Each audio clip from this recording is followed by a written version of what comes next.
The Rebel Capitalist Show, Episode 13.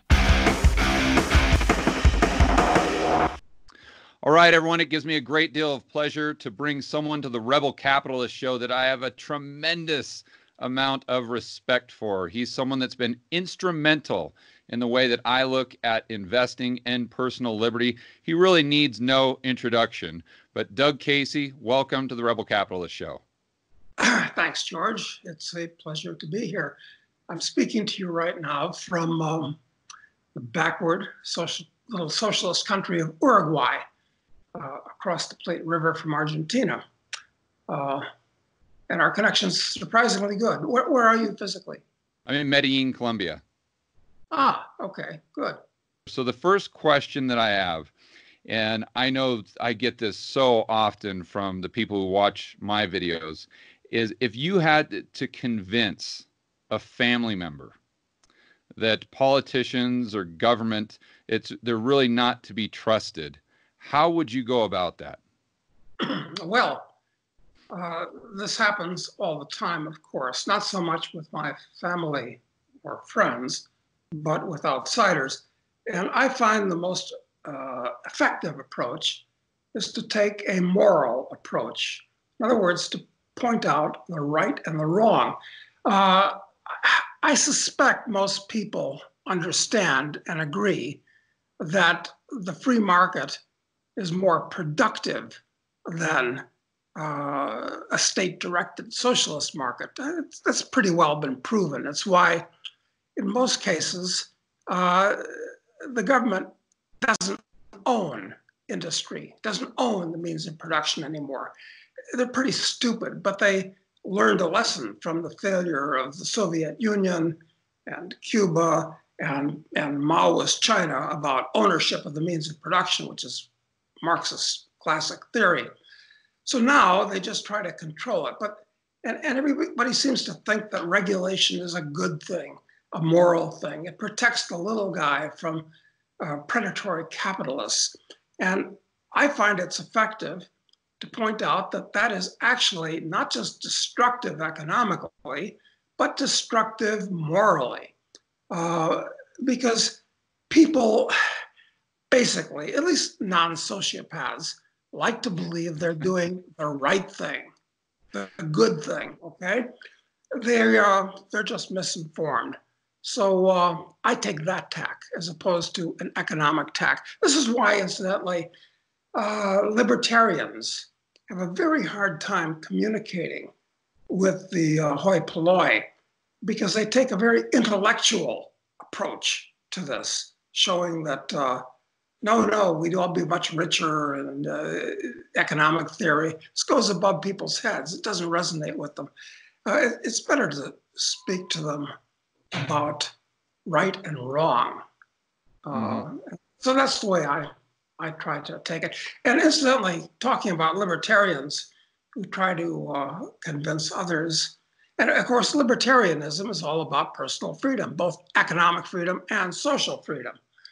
The problem is that most libertarians just look at the economic part of this. And the odd thing is that most libertarians are actually poor as church mice. They're a lot Marxists that way. In other words, Marxists will talk about economic theory, phony economic theory, ridiculous economic theory, but they talk about it and they don't have any money. It's why Mrs. Marx famously was supposed to have said to Karl when he was writing Das Kapital, she said, Karl, stop writing about capital and get some of it.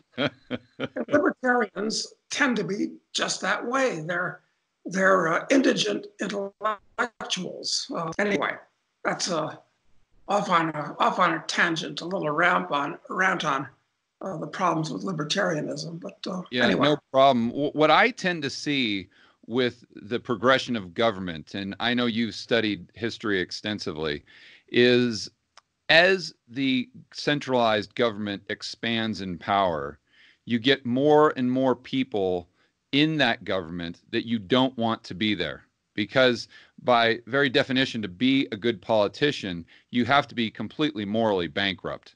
I think that, especially nowadays, you have to be good at lying. You have to have no principles. You have to have no ethical North Star. And so as the government grows in power, the people that have an insatiable lust for power are the people that gravitate toward that government and therefore want the power to expand.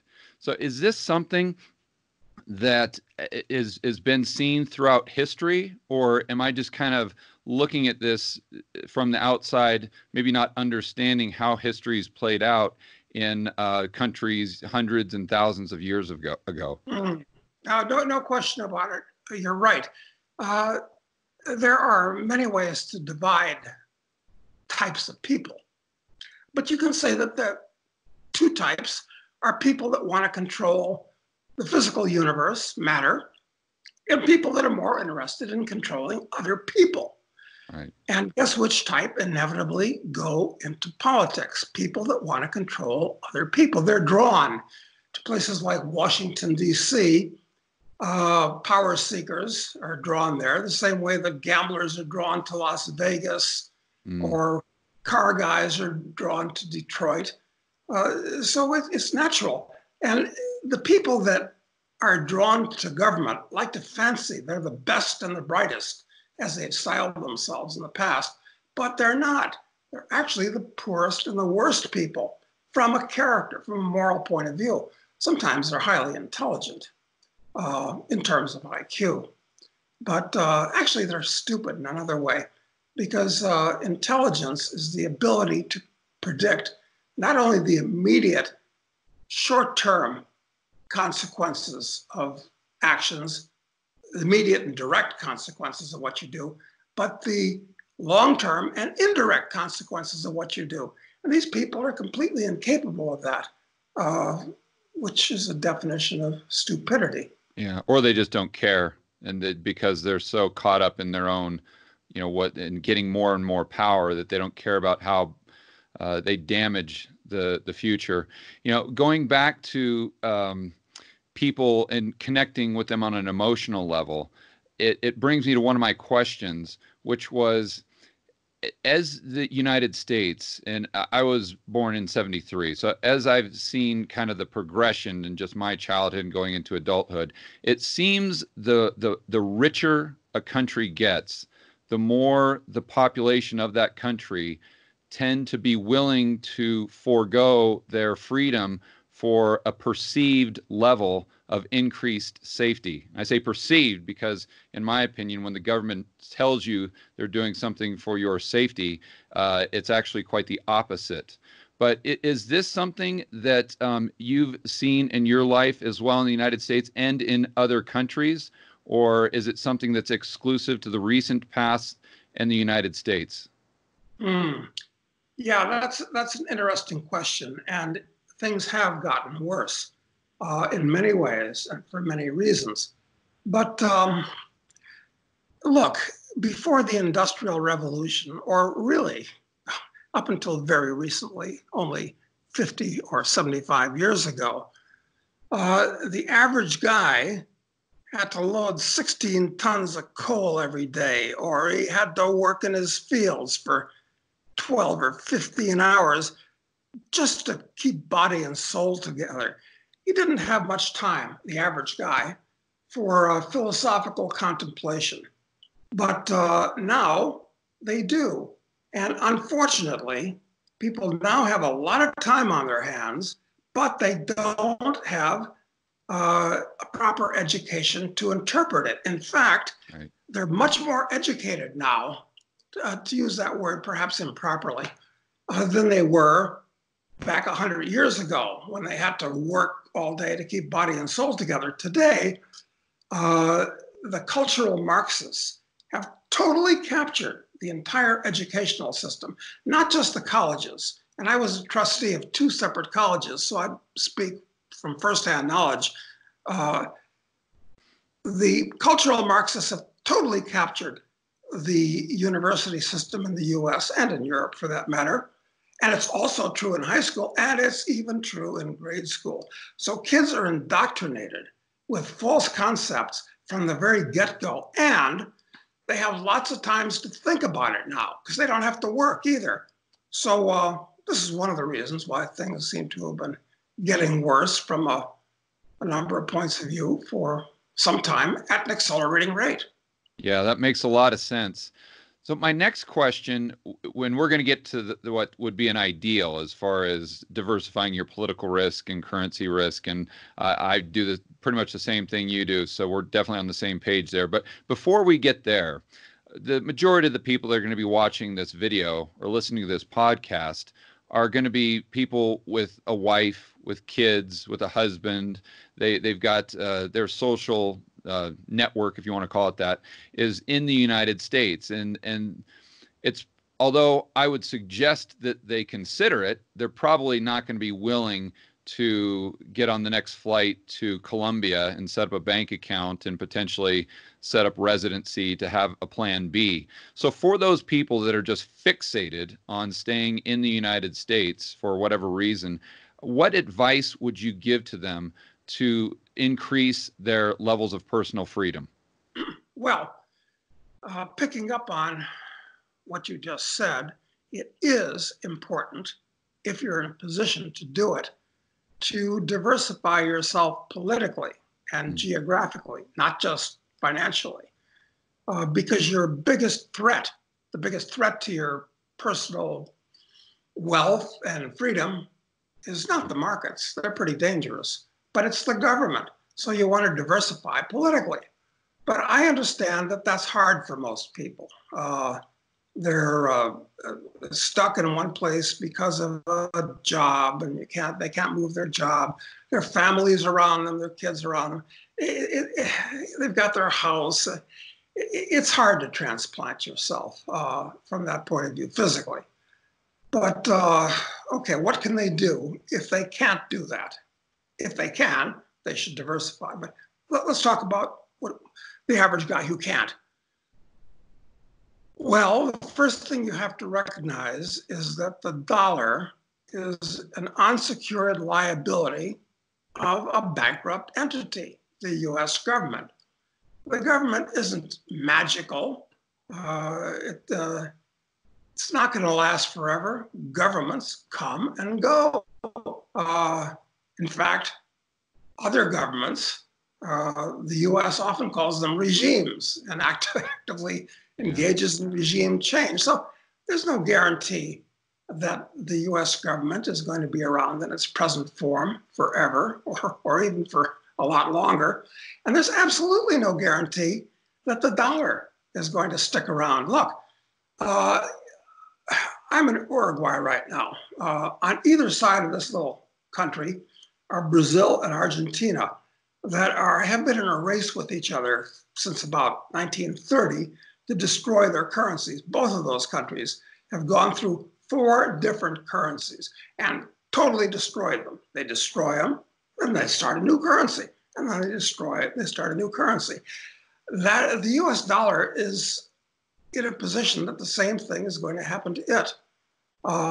It's really tragic because most Americans have most of their assets in US dollars. What happens if the dollars become worthless? Right. But it's going to happen sooner or later. And at this point, I think it could be sooner. Yeah. So what, did they get into some gold maybe to protect themselves against that? Or maybe if they're living in a California, do you think they could move or consider moving to like a Texas or a New Hampshire or someplace with fewer taxes and more freedom? But I mean, I know it's not ideal, but is that something that would at least improve the position that they're in from a standpoint of personal freedom? Sure. As Joe Louis said, I forget what other fighter he was talking about, maybe it was Schmeling, said he can run, but he can't hide. And that's true of a citizen of the US. Yeah. And of course, you're aware that it's turned into, since Trump passed this tax bill that basically says you can't deduct more than $10,000 of real estate taxes and state or local income taxes and such. Rich people are moving from places like New York and Massachusetts and California to places like Nevada and Texas and Florida, none of which have income taxes. Mhm. So that's a smart move. Smart in a number of ways because real estate prices are going to drop in those high tax states. And in relative terms, they're going to go up in the low tax states just because more people are going to be down there demanding more real estate. So that's a smart move within the US. Go from a high tax jurisdiction to a low tax jurisdiction, no question about it. There are Yeah. only 5 states, I think there are only 5, correct me if I'm wrong, that don't have income taxes in the US. They're Washington State, Hmm. Nevada, Wyoming, Texas, New Hampshire, Florida. Am I missing one? I don't I know if think Tennessee. one of the Dakotas might, but I can't recall. I think you're right. I think it's South Dakota. Yeah. That's right. A All right. windblown place, but the Black Hills are nice. Yeah. So we've kind of outlined that, and before we talked about increasing your financial freedom. And one thing that I want to point out to everyone watching or listening, and correct me if I'm wrong, but your backstory, you started off in insurance, and then you wrote a book that did extremely well. And I think that was Crisis Investing, if I'm not mistaken. And it turned out to be the best-selling book in Rhodesia, was it? Am I Well, getting that right? that's that's close, but not exactly accurate. In other words, this reminds me of a what happened to Harry Brown, or a joke that Harry Brown used to tell. I don't know if do you know who Harry Brown was? No. Okay, well, Harry was a very close friend of mine, but he wrote a book back in 1970 called "How to Profit from the Coming Devaluation," that accurately predicted that the dollar was going to be devalued soon and predicted it for the right reasons. Hmm. Fantastic book, changed my life. It, it well, a number of books have done that, like Henry Hazlitt's Economics in One Lesson, which everybody should read, and Yeah. The Market for Liberty. There are a few books that have, but Harry's was one of them. Anyway, one time Harry was being introduced, and he said, "Well, that's pretty accurate." The guy said, "Hey, aren't you the guy that made $1 million buying gold in London?" And Harry said, "Well, yeah, but not quite. Uh, it wasn't London, it was Zurich. And it wasn't gold, it was silver. And it wasn't $1 million, it was only 100,000. And it wasn't buying, it was selling. And it wasn't me, it was my brother. And he didn't make it, he lost it. So, anyway, relevant to what you just said, my first book was a book called The International Man, which was a guidebook to making the most of your personal freedom and financial opportunity around the world. And when I was in Rhodesia during the war, I went there a number of times during the war, very interesting. I'm a minor connoisseur of war zones. I found a publisher in Salisbury, which is now Harare, and he published it, and it became a huge bestseller because at the time there were 250,000 European people of European extraction, I should say, living in Rhodesia, out of about, at the time, 3 million or so population. Now there can't be more than 5,000, and the population's up to 12 million. So they all bought that book. That was my first book. It did very well for me around the world.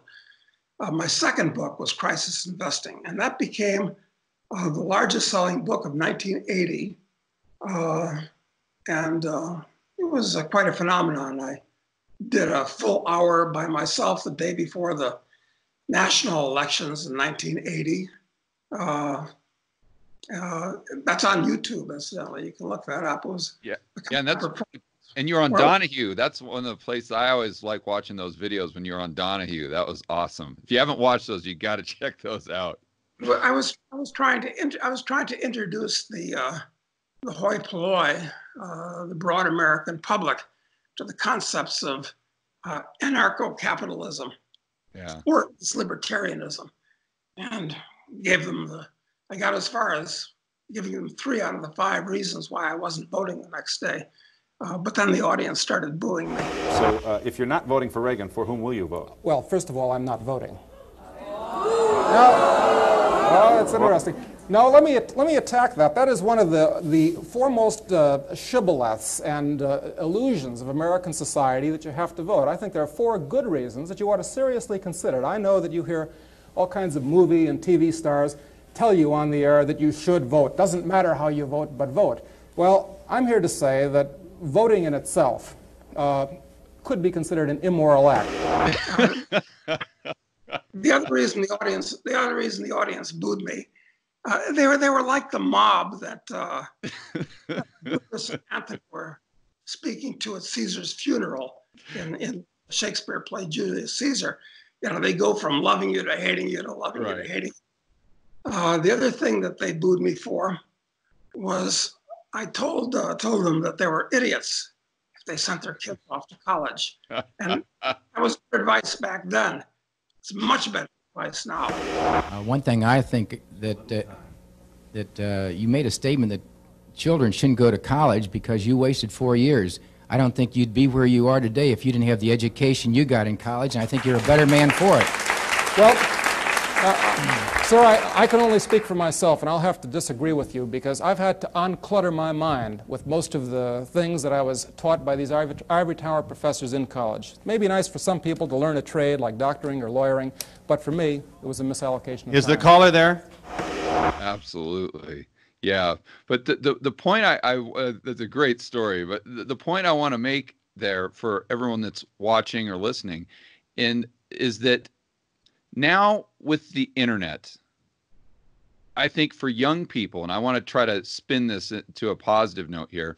If you look at Doug Casey, you know, the icon, his backstory, I'm assuming he made a lot of his seed money to start speculating, because most people know you, Doug, for your speculations, especially in the miners and whatnot. But you made that money through selling books, and I think it's such a neat parallel for young people to look at that nowadays with the internet, where they can start their own blog, which might not be a book, but it's a similar type of thing, where they might not have 2 nickels to rub together. But if they get out there and if they hustle with the internet and the opportunities that provides for them, they can do that and set up some seed money so they can start investing or speculating like you did back in the 80s. And I think that's a real positive that I wanted to bring up. And that's one of the reasons why I wanted to go over your backstory, so people could understand that this is an opportunity. It's probably a greater opportunity for them now today. Yes, because back in those days, if you want to be an author, you really had to find a major New York publisher. And that was hard to do. Now, publishers are basically dead men walking. They no longer, I mean, you don't need a publisher. You only need a New York publisher, an important publisher, for 2 reasons. Number one, because they can get your book reviewed in the New York Times, the New York, that type of thing. But the kind of books that libertarians would write would never be reviewed by these people anyway, so forget about that. The other thing a New York publisher can do is he can get your book into bookstores, but bookstores are almost non-existent now. Right. So you don't need a publisher. You do it yourself, frankly. There's much more money in it. It's faster. There's every reason to just forget about old-time publishing. But I guess the question really is, if you're a young guy or girl and you want to make some money and get away from your, wage slave kind of job or salary job, whatever it is, what are you going to do? Well, the key, of course, is you got to produce more than you consume and save the difference. That means no matter what you're doing, put some money aside and do it consistently. And you got to build a grub roll, a grub stake. That's what you need to. You need to do that first.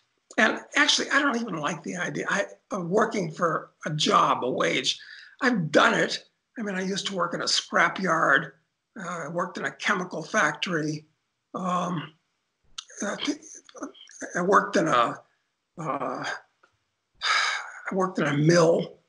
I've done this kind of stuff, but those jobs are all dead ends, and they're things that people shouldn't do. Machines should do them. Right. So what do you do? Okay. Well, you got to figure out what goods and services you can supply to other people they'll pay for. That's the question people should be asking themselves. And it seems hard, but at least in theory, it's not. Why? Because absolutely everybody on this planet, everybody, has an infinite desire for goods and services. If you have one house, well, maybe I want a beach house now. Well, maybe I want a ski chalet too. If I have a Chevy, well, I want a Ferrari too. Everything. You know, if I'm eating McDonald's, I'd rather eat a Jean-Pierre's, this type of thing. So there's an infinite demand for goods and services. You just have to find something you can supply to the market. Now, in order to do that successfully, you need certain personal characteristics. I suggest the Boy Scout virtues. I was a Boy Scout, and a fairly successful Boy Scout as Boy Scouts go. And there are 12 Boy Scout virtues. Do you happen to know what they are offhand? I don't. I wasn't a Boy Scout. They probably would have kicked me out after the first day. Well, listen, I'm sure the Boy Scouts are not what they used to be. I mean, they're very politically correct, and learning how to tie knots and build fires is probably considered non-ecological now. So, but the Boy Scout virtues are to be trustworthy, loyal, helpful, friendly, courteous, kind, obedient, cheerful, thrifty, brave, clean, and reverent. I like all of those virtues except obedient. I've always gotten failing grades with that one, and I'm very selective about what I'm reverent towards. So, okay, so it's a question of moral character, being diligent and hardworking, but it's also a question of having lots of knowledge and abilities. You know, people waste their youth. It's a perfect time with all the knowledge in the world that's on the internet today to learn all kinds of things. I mean, there are courses on chemistry and astronomy and astrophysics and paleontology and ancient Greek history and a million other things on the internet. And you can actually learn all these things. You don't need school. School is basically a waste of time. It bores the hell out of people. Yeah, it's fun for chasing the opposite sex. And sure, there's some great drunken parties and all that. That's great. But you can do that on your own. You don't need to waste time in school to do that stuff. Yeah, I totally agree, and I think this YouTube channel is a great example of that. I've never taken an econ class in my life. I've never taken a finance class. I didn't even know what macroeconomics was until I retired at the age of 38 in 2012. And apparently, I know enough to get a lot of people that really love the content and watch every single video. So, and trust me, I almost flunked out of high school. So if I can do it, the viewer watching this or the person listening to this on the podcast can definitely do it with whatever they're interested in. So I want to take it. Go ahead. What did you do before you retired? I don't know. Oh, I was an entrepreneur. I pretty much out of college. I just failed at enough businesses, and I got a couple of them right, and I had a few more winners than I did losers. And I was actually on a flight from LA to Brisbane in 2012, and it just kind of dawned on me. At the time, I had a business that had over 100 employees that I started in 2008-ish or 2007. And I said, you know, I have less personal freedom right now than I did in college when I didn't have two nickels to rub together. So I said, you know, it's time for me to let go of the reins and do something else, because the only reason I want all this money is for more personal freedom. And if I have less freedom as a result of building the machine that now I'm a slave to, what's the point? So that, but I think it's important that people understand that I had a huge edge because of that background. When I went into real estate investing, which was the next thing that I did, I had the two most important keys to being successful in any type of business, and that's the ability to solve problems and to manage people. So I took that right into real estate investing. That's why I did rather well there. But I don't want to get too much on my story, Doug, because I think your story is a heck of a lot more interesting. Let's dive into some speculation and some investment advice for the people watching or listening. And I know this is really what you're well known for. And personally, I like to compartmentalize my portfolio into three categories. Number one, insurance. And I just see physical gold as being the best source for that. Number two are investments. And the way I define that is something that pays me to own it, such as a rental property. And then number three are speculations. And that's something that I'm strictly buying because I think the price is going to go up or maybe down if you're shorting it. So focusing on the speculation, one of the things that I see that people do a lot that I think might be a mistake, and I'd love to get your feedback on this, is they buy something, like I said, just because they think it's going up, but it's not necessarily cheap.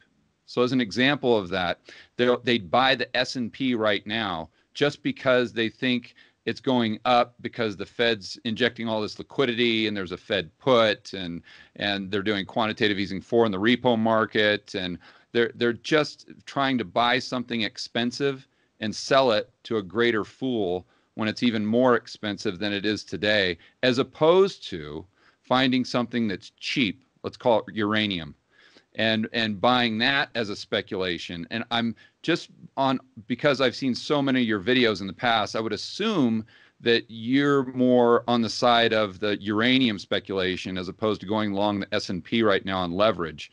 But I'd love to get your feedback on that. And if I am correct in assuming that, I'd love to get your rationale as to why you think that's a superior approach. Well, I agree with your breakdown of savings, investment, speculation, quite correct. As far as methods of speculation are concerned, most people, I'm afraid, don't know anything about either financial history or the markets or the companies or commodities or whatever that compose them. They really don't have a lot of detailed knowledge about any of these things. So what do? They tend to do what everybody else is doing, follow the crowd. They're trend followers. And typically, the public only gets involved in a trend after everybody's heard about it. They've heard it's got a great track record. Everybody's made $1 million. And Right. That's where they get in. But you can't do that. Nothing wrong with following the trend if you're not too late in the game.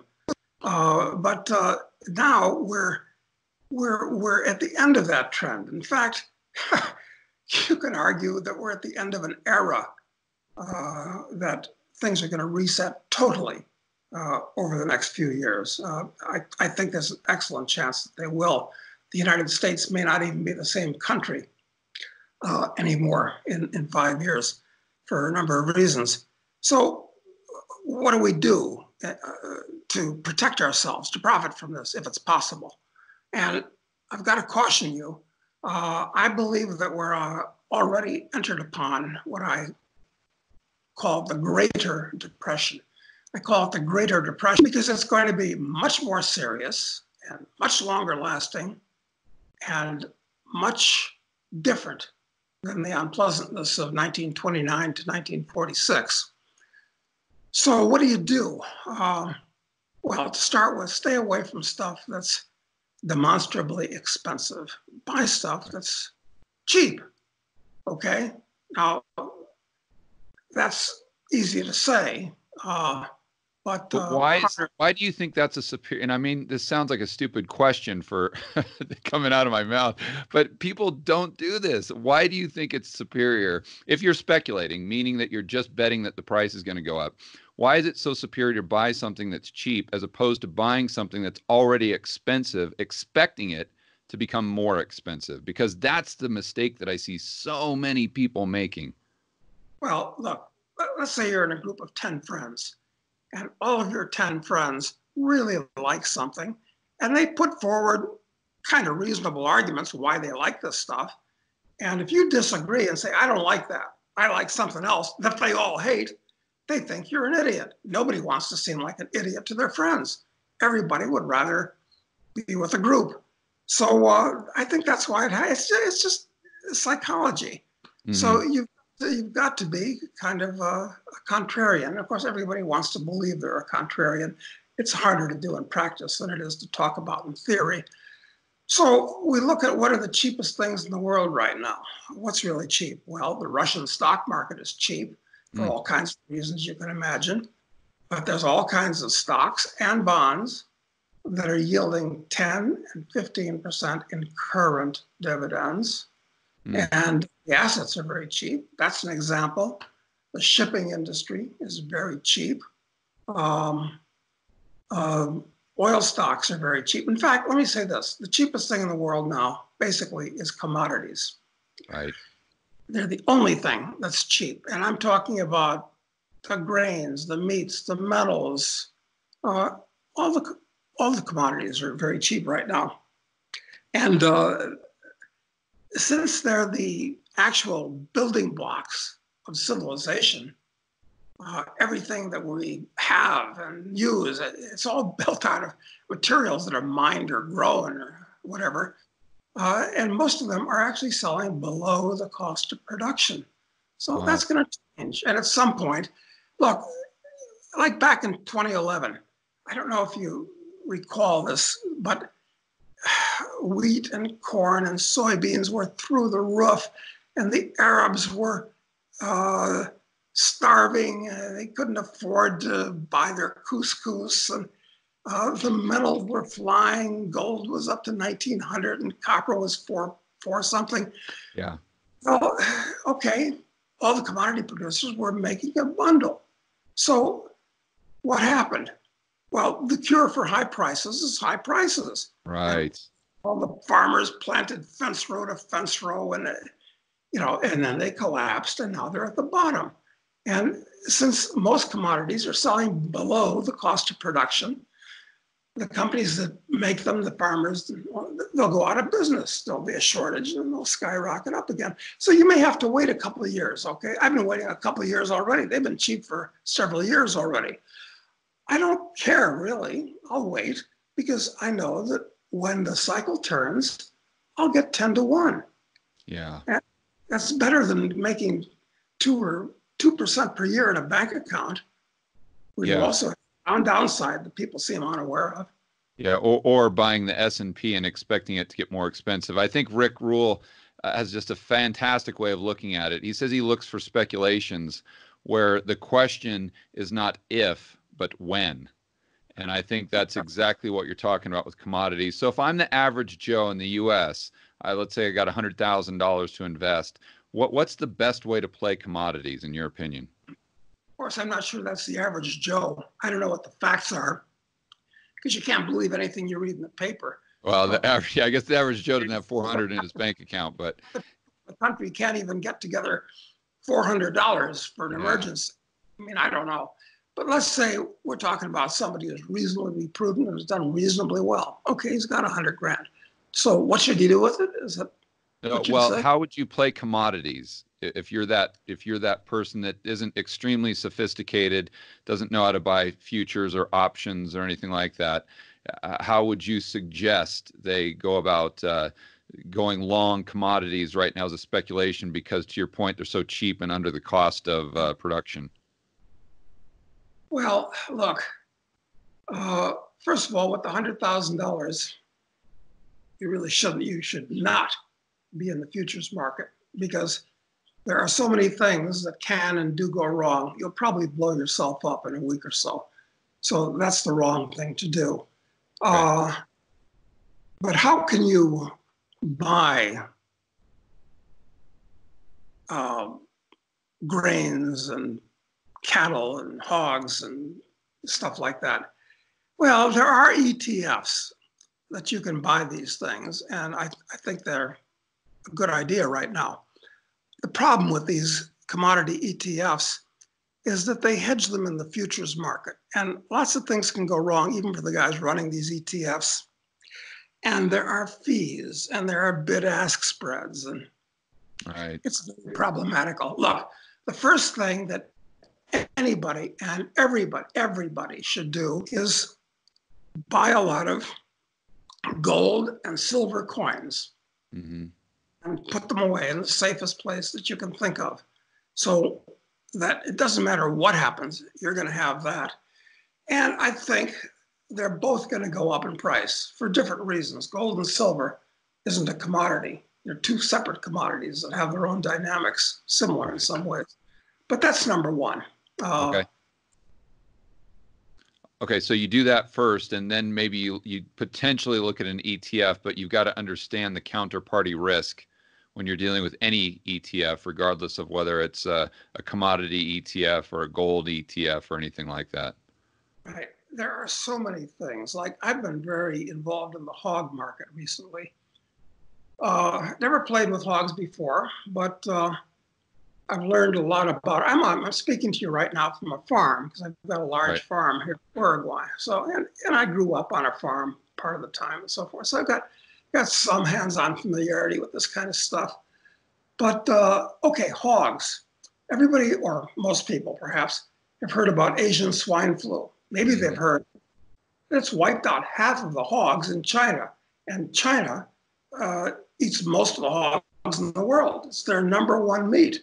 And Asian swine flu is spread all over Southeast Asia. It's in Europe, Poland. Maybe it'll get into Germany and Spain and Denmark, big hog producers. If all the hogs in the world die, hogs which are selling for 65 cents a pound right now, they could go to $2 a pound really easily. With the leverage in the commodity market, you could make a killing. And right now, surprisingly, even though half the hogs, 30%, 25% of the hogs in the world are dead, American hog producers are losing money. Now, that's a paradox. Wow. There's all kinds of things. I mean, but before you buy hogs, you got to figure out, well, it costs money to feed them. So what do they feed them? Well, they feed them corn and soybeans mostly. Are soybeans expensive to feed them or cheap? And you have a mama hog. How many baby hogs do you get every year? And how fast will the herd expand? It's very, very, very complex. So I can say the commodities are cheap, but I didn't say that it's easy to make money on them, even though they're cheap, because they can always get a lot cheaper for reasons that are almost incomprehensible. Yeah. Okay. So on that note, I wanted to ask you, when you're considering a speculation, number one, what are the things that you look for as far as what makes it cheap, and how do you know, okay, you say to yourself, okay, now it's time to pull the trigger right now? That would be my first question. Number two would be, once you've purchased something, call it soybeans or hogs or whatever, and it's run up in price, let's say it's tripled, then what catalyst do you personally look for to know that now it's time to sell? Yeah, well, it's all a matter of psychology, actually, more than anything else. And your biggest enemy in all markets, talking about psychology, is your own personal psychology. Because we all have the same instincts that cause us to sell low because we're scared, buy high because we're excited. I'm not sure I can give you any hard and fast answer as far as that's concerned, but I will say, at this very moment, as we speak, because of the hysteria, and I think it's mostly hysteria with the coronavirus, China, people are saying, oh my God, maybe this is the new Black Plague. And so, well, something like that will happen eventually. But the odds are it won't happen this time. And right now, a lot of commodities have fallen because they're afraid that China is going to collapse. Well, China will collapse at some point. It'll be the Chinese century, the 21st century. But that doesn't mean that China isn't going to have a major collapse along the way, which I think it will for other reasons. So, but as we speak right now, soybeans and copper and, well, those are the two big ones. are down a lot because they're China-driven markets, and people are afraid that. So, I mean, this is a good time to get long on those things. Yeah, Personally, yeah.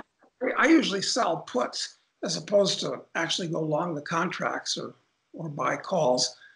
But if people don't know what I'm talking about, then they should look it up as opposed to go out and try to do it.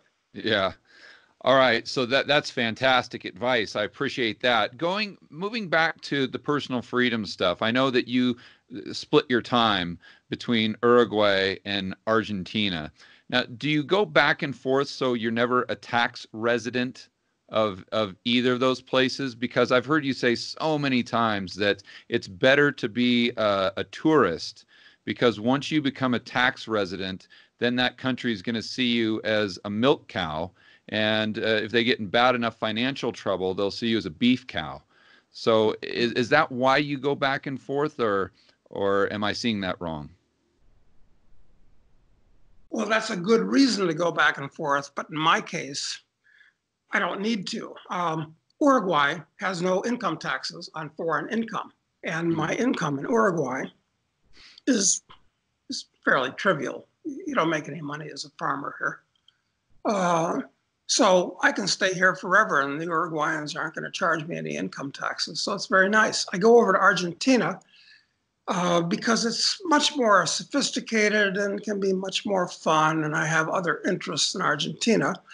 But as an American citizen, as long as you have that albatross around your back, no matter where you go in the world, even if you never come back to the US again, you better file your tax return every year, because they'll hunt you down like a dog, and they'll cancel your passport. Besides, I trust you're aware that if you're accused, not adjudicated, just accused by the IRS of owing more than $50,000 in taxes, they will cancel your passport and you can't travel, including if you're already abroad. There's one place you can then go, back to the US.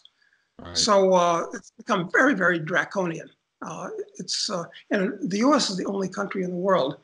Well, I think Eritrea and the Philippines are two other countries, which are meaningless places, also have that law in the books.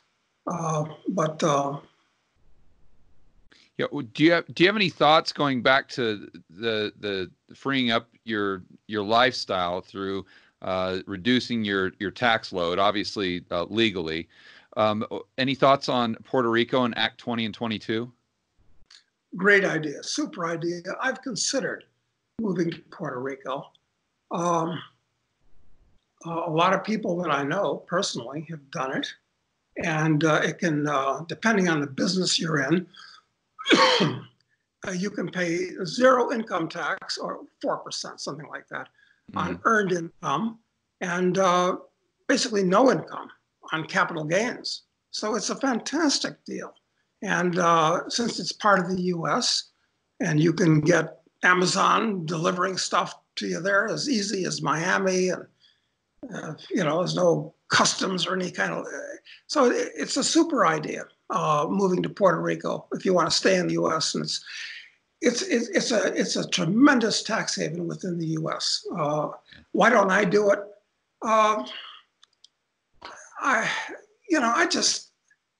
I've lived in 10 different countries. I've traveled to over 150, most of them many times. And, at this point, I just don't give a damn.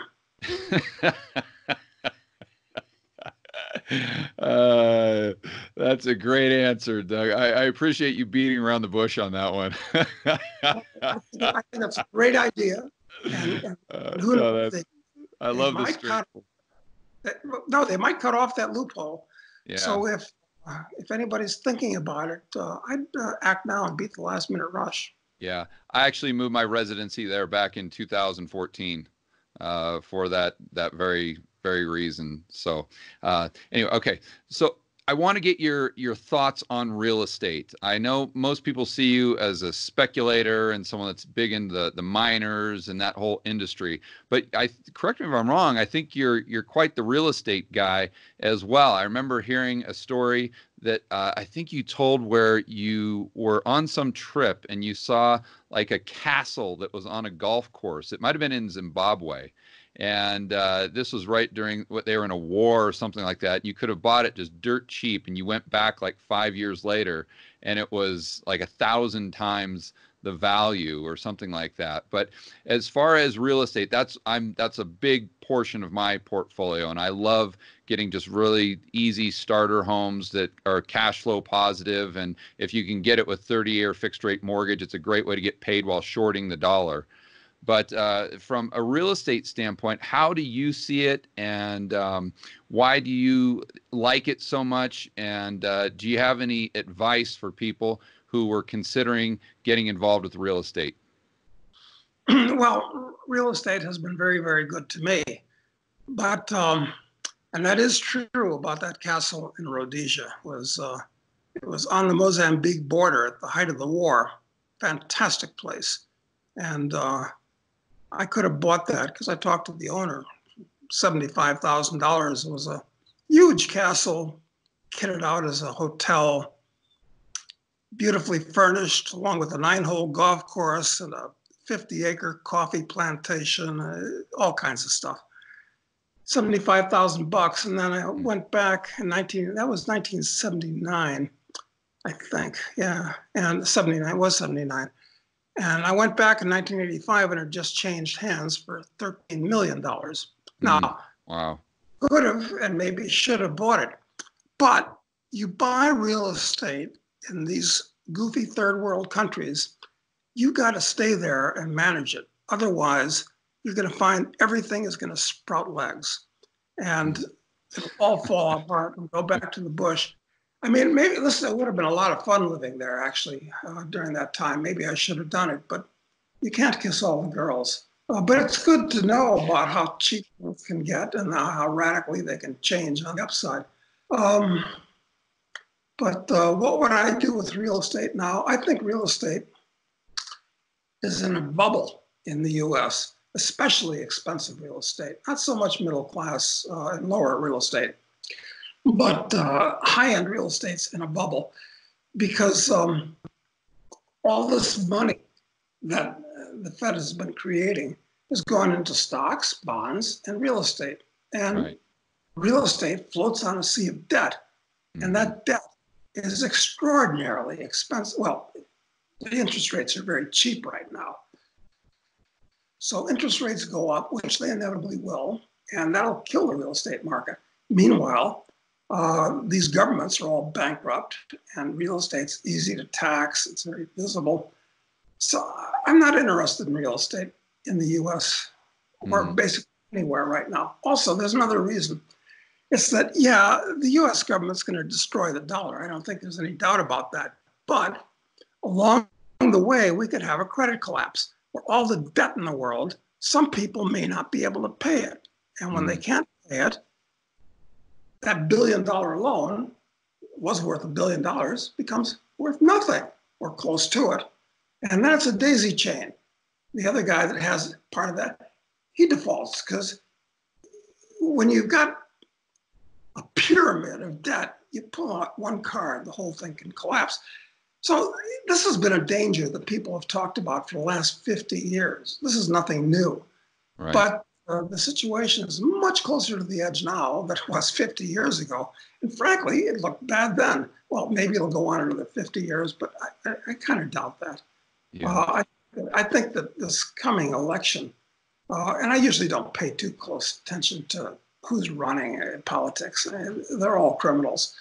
But this is a big deal because I think the U.S. is on the edge of a civil war. Yeah. Now, that's a big statement. I want to touch base on that. But before we do, I just want to circle back to real estate. And you talked about the U.S. market just floating on a sea of debt, the U.S. housing market. I'm assuming you could throw Canada, Australia, pretty much every developed country in there. But as far as going to a country, I invest quite a bit in South America. I've got a lot of property in Medellin, as an example. And one of the things that I really like about South America is the housing market has very little debt. I think I was reading a statistic the other day that only 3% of Colombians actually have a mortgage. So the majority of the properties are owned outright. So if no one has a mortgage payment, it's tough for there to be a lot of downside in the market because there's no forced selling. So do you look for that type of opportunity when you're looking at real estate, as far as analyzing the amount of credit in the system, and the lower the credit, you figure the lower the downside? You're absolutely correct. The same is true here in Argentina and Uruguay. There's no debt at all. There just isn't any debt on real estate. So that said, when you buy real estate in these illiquid markets, and most of these Latin American markets are illiquid, you can't be sure what the price really is. The best way to buy something is to wait until somebody is really in trouble and just needs a bit because he needs to get rid of it. So, and you can get stuff cheaper than you might imagine. So, anyway, that's and then you're using that illiquidity to your advantage, because you're the only one with the cash, and then you can get it at a super discount. Yeah, and who knows? Maybe someday magic might happen, and these backward little countries will straighten out, and a real mortgage market will develop. And if they straighten out, I mean, they'll boom. And, it could be wonderful. I wouldn't plan my life around it, but it's possible. Anything's possible. Absolutely. So it looks like you look at real estate the same way that you do when you're with other speculations, when you're kind of looking for that crisis moment.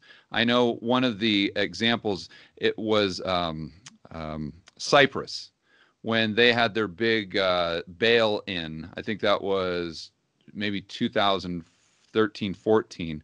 These things happen from time to time. Happens in the stock. Crisis investing, that seems like a really neat idea, but so many people are afraid of it. But it seems like you've really found a way to use it to your advantage. Well, I try to pay attention to it, and sometimes I get lucky. I mean, one of the most look, right now, I'm heavily involved in these crappy little mining stocks. Mining is the worst industry in the world. It really is, from many points of view, the worst. We could do a whole show about why it's such a crappy business to be in. But that said, nobody likes it. Nobody pays any attention to it. And so sometimes the stocks can be very, very cheap, and their products are very, very necessary. And they're very, very volatile. The small companies, the exploration companies, and the development companies especially, and the small producers. When a bull market strikes, as a group, they can go up 10 to 1. Individual stocks can go up 100 to 1, easy, sometimes 1,000 to 1. And you don't have to wait a lifetime.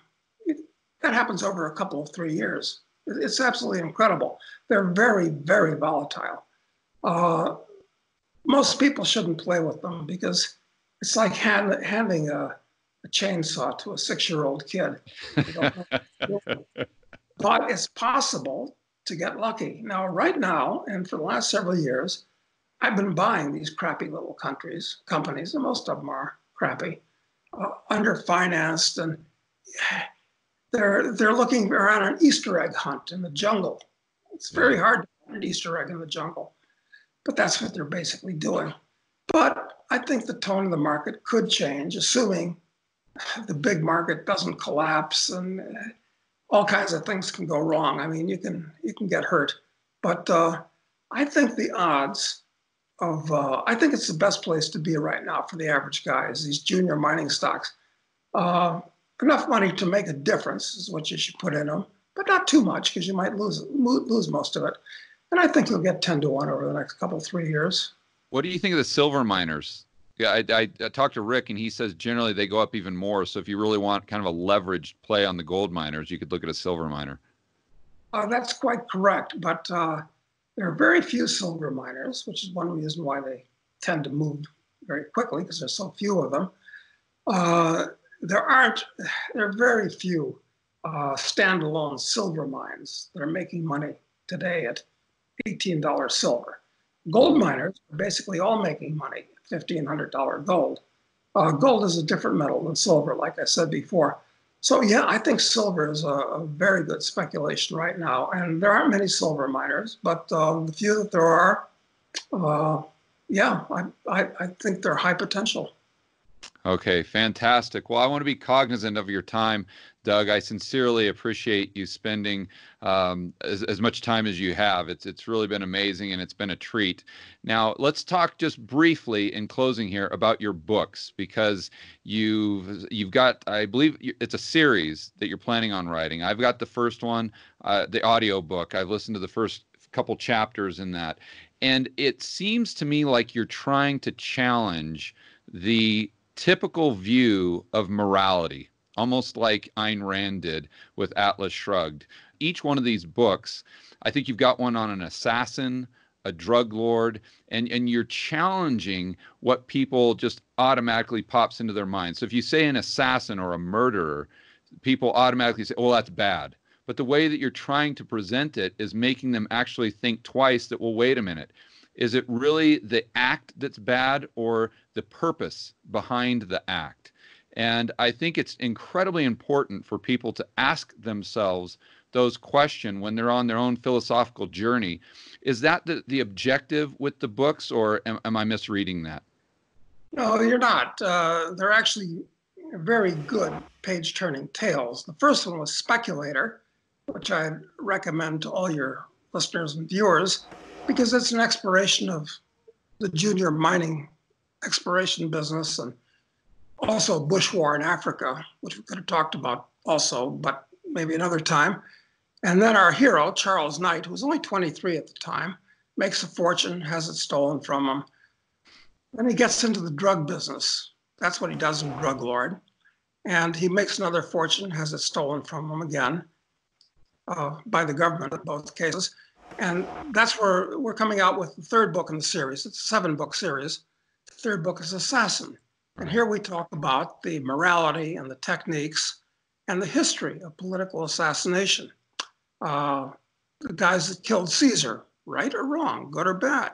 Guys that killed Lincoln, right or wrong, good or bad, so forth. And bringing it up to the current day.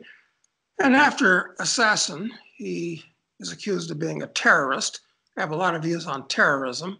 I'm a freedom fighter, you're a rebel. He's a terrorist. Right. And after that, he becomes a warlord, going back to Africa. And it turns out that he's the Antichrist, so I can do a drill on my philosophical beliefs in that area. And the 7th book is about the end of the world. So it's a fun series. I recommend people buy it. They can go to highgroundbooks.com or Amazon, of course. And the other thing I'd like to urge people to do is go to internationalman.com, which is our website. And we have very interesting articles there every week, including one by yours truly. So those are the 2 commercials that I would like to deliver. Yeah, and I'd like to add to that, as far as International Man, that's where I found out about all the stuff that I personally did in Cyprus. And if I'm not mistaken, that might have been where I discovered the Act 20 and 22 as well, because I know that, you know what, Doug, if I recall right, you guys had a report on, it was like $100, and back, this would have been 2000, maybe 12, 13. And I remember I bought that report. It was about a 50-page deal. And, oh, you know what else I forgot is that you guys listed resources in the back of that report. And one of the lawyers that you listed was the lawyer that I actually hired to set things up for me. So my point is that anything that you see on International Man is not only extremely interesting, extremely relevant, but also extremely thorough as well. And I can't suggest it enough. Oh, thank you very much, George. So if people want to hear more from me, they can go to internationalman.com or buy one of the highground.com books. All right, Doug, I appreciate your time and thanks for being here, and we'll have to do it again soon. Okay, George, a pleasure. Thank you.